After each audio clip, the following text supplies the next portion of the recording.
Constance, Germany, a council was convened in the year 1415. Three significant things took place. Firstly, it was called to discuss the schism between the popes. At that time, there wasn't one, nor two, but three rival popes, all declaring themselves to be the true and right pope. This council settled that schism and appointed someone who would rule after those three. It was also here where they declared the writings and John Wycliffe to be a heretic and ordered that his bones be exhumed and burned. It was also at this council where John Huss was ordered to appear to defend his teachings.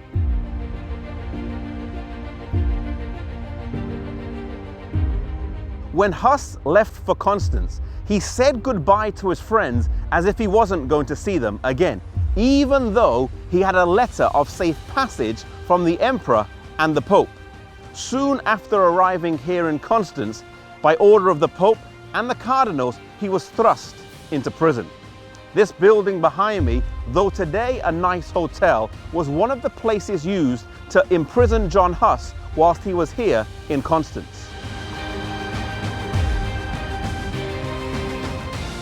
The trial of Huss took place here in Constance in the Munster. It is said that he sat on aisle 24. He was asked if he wanted to recant, to which he said he would prefer death over recantation. He was thrown back in prison and brought back here again, and the last time he spoke at the trial, he fixed his eyes on the emperor and said that he had traveled here under his own free will and under the public protection of the emperor sat here. It is said that when everyone's eyes turned on Sigismund, that his face turned crimson red.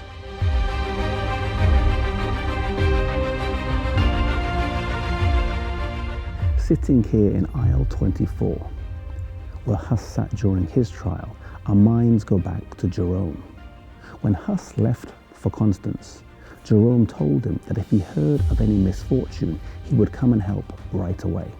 Hearing of his imprisonment, he left and travelled down here, but without a safe passage. On arriving in Constance, he realized there was not anything he could do, and so he headed back to Prague, but he was captured on the way and brought back here to Constance.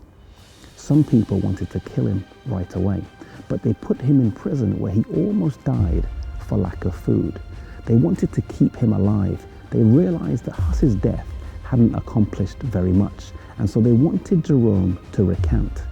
He was left in prison for about a year in terrible, terrible conditions.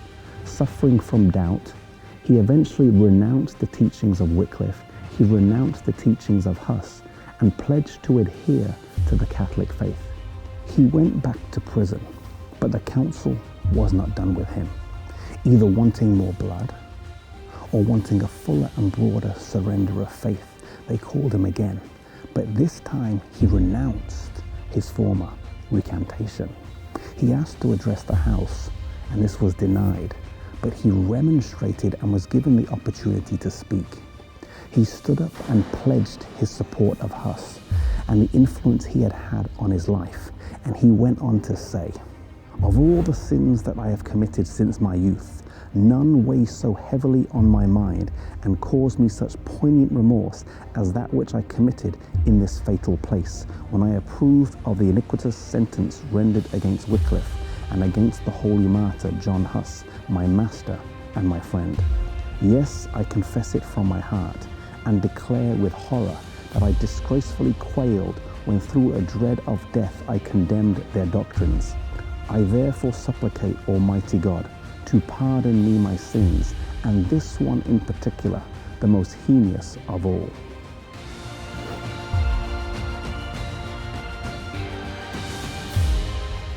One thing we learn from the story of Huss and Jerome is that although at the end of his life Jerome fell away, he then came back.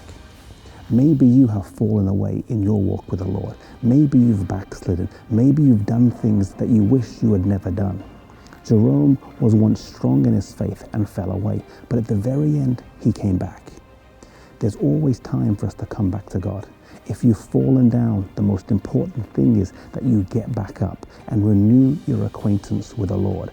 Maybe today If you've fallen away, you need to renew that acquaintance with God again.